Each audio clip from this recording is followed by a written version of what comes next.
Hola a todos, somos estudiantes de fisioterapia de la Universidad Católica de Valencia y vamos a explicar la tortícolis muscular congénita y las deformidades craneales en infantes. La tortícolis muscular congénita es una patología común en neonatos en la que el músculo esternocleidomastoideo, principalmente su tercio superior y medio, se encuentra retraído unilateralmente.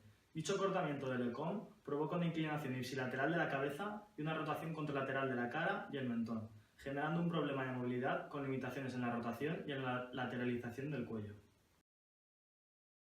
El más grave, llamado fibromatosis coli, es también el más frecuente. Se presenta en forma de bulto o tumoración en el vientre muscular del esternocleido occipitomastoideo, que puede crecer hasta aproximadamente el primer mes de edad. Otro tipo es en el que el músculo se encuentra gravemente acortado y engrosado, haciendo imposible la movilidad pasiva de la cabeza del niño, pero con ausencia de tumor. El tipo más leve es una tortícolis muscular congénita en el que el acortamiento muscular no es lo suficientemente grave para imposibilitar la movilidad pasiva.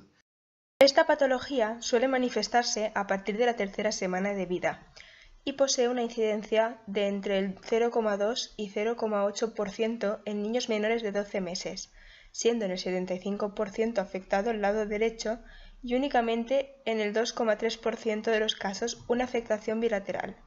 Por su frecuencia, constituye el tercer diagnóstico musculoesquelético más frecuente en recién nacidos. Las causas de la tortícolis muscular congénita no quedan claras a pesar de los numerosos estudios. Hasta hace pocos años se creía que era un producto de un problema durante el parto, como en casos de niños extraídos con forceps, niños que han tenido una mala presentación en el parto, madres primerizas, embarazos múltiples o niños demasiado grandes. Sin embargo, ahora los estudios evidencian que esta no es la principal causa y que no tiene que ver con la forma de nacimiento, ya sea de parto natural o de cesárea. Ahora las teorías apuntan como causa fundamental a problemas intrauterinos, como son problemas de isquemia o de retorno venoso en el esternocleidomastoideo o posiciones anormales dentro del útero que provocan la fibrosis de dicho músculo. Inclinación ipsilateral y rotación contralateral del mentón. El hombro del lado afecto se encuentra elevado. A la palpación, el músculo afectado se percibe hipertónico e incluso puede notarse un pequeño bulto del tamaño de una oliva. El niño se muestra reticente a girar de forma activa la cabeza hacia el lado opuesto del acortamiento, incluso con métodos de estimulación auditiva o visual. Esta patología no tiene por qué dar complicaciones, ya que tanto el diagnóstico como el tratamiento posterior suelen tener mucho éxito y son sencillos. Sin embargo, cuando el problema se pasa por alto, las consecuencias pueden llegar a ser bastante graves. Las complicaciones más comunes son contracturas cervicales, limitación del rango de movimiento, dolor e hipertrofia muscular. La mayoría de casos se solucionan con éxito con un tratamiento compuesto por estiramientos activos y pasivos, masoterapia y reeducación postural. Debe diseñarse en función de la edad del niño, la duración de la afectación y sus características. Es interesante estimular al niño con juguetes o actividades que llamen su atención y hagan que gire la cabeza al lado contrario del acortamiento. Se puede hacer uso de toallas o cojines en la cuna o en la sillita que acomoden su cabeza de forma que promueva el estiramiento del esternocleidomastoideo acortado. Del mismo modo, los padres deben de intentar sujetar al niño de forma que la cabeza quede en una posición que promueva el estiramiento de dicho músculo. El cráneo de los recién nacidos no se encuentra del todo osificado para facilitar su paso por el canal del parto y para el posterior desarrollo de los órganos del sistema nervioso central. Este cráneo infradesarrollado está formado por 6 fontanelas o huecos entre las suturas craneales, que antes de los 24 meses se cerrarán por completo. A medida que pasan los días, el recién nacido va a ir sufriendo cambios en el cráneo, que irá creciendo y las fontanelas se irán cerrando, quedando cerradas del todo antes de los 24 meses. El problema es que el cráneo del neonato sufre muchos cambios y es bastante maleable, siendo así susceptible de deformidades craneales. Los bebés permanecen mucho tiempo en posición de decúbito y apenas son capaces de cambiar de postura. Por la flexibilidad craneal que poseen, las posturas prolongadas pueden provocar que el cráneo se aplane por el lado en que están apoyados. A continuación vamos a mostrar los 3 tipos más importantes. Hemos creado este maniquí para que podáis tener una imagen más visual de cómo son.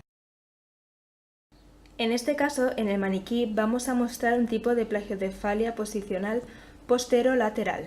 Estaría causado porque el niño pasaría mucho tiempo en esta postura, con la cabeza inclinada al dormir o al estar acostado en decúbito.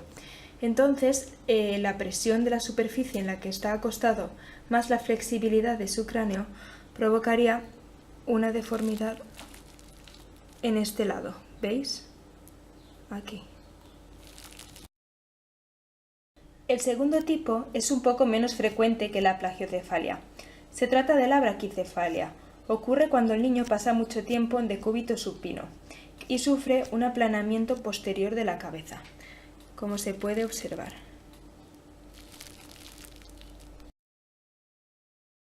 El último tipo de deformidad posicional se llama dolicocefalia del prematuro. Es típica de este tipo de niños, ya que su infradesarrollo craneal es superior al resto de los niños. En este tipo de deformidad, la cabeza se presenta alargada antero-posteriormente y más estrecha transversalmente.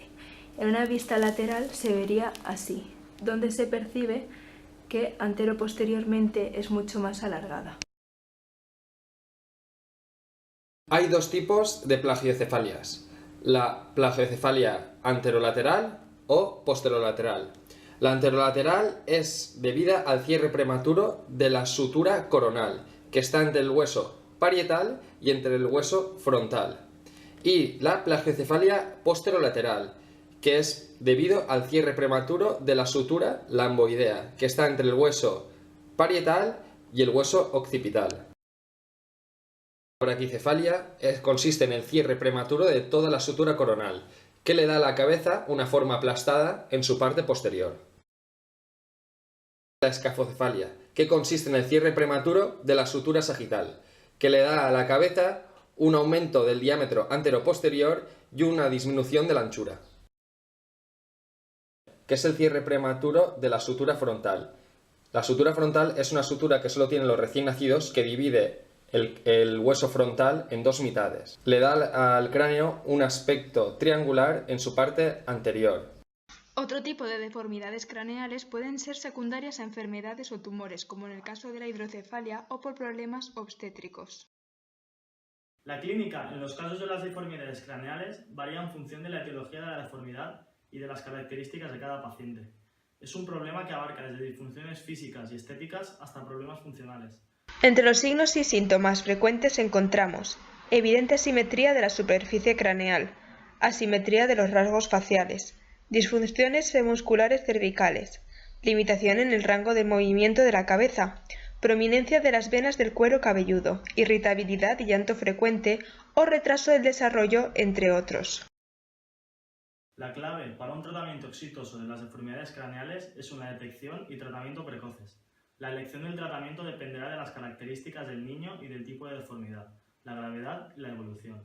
Es importante realizar el tratamiento mientras el niño sea pequeño, porque los huesos se presentan más fáciles de manipular. En el tratamiento de las deformidades craneales posicionales hay que tomar una serie de medidas para que el bebé, que pasa muchas horas en decúbito, cambie la postura de su cabeza y se evite así la aparición de deformidades, como por ejemplo usando almohadones, juguetes, actividades a su alrededor, etc. Se deben descartar problemas musculares asociados como la tortícolis muscular congénita. Por lo general, en casos leves de craneosinostosis, se recomienda una ortesis craneal para remodelar la forma del cráneo.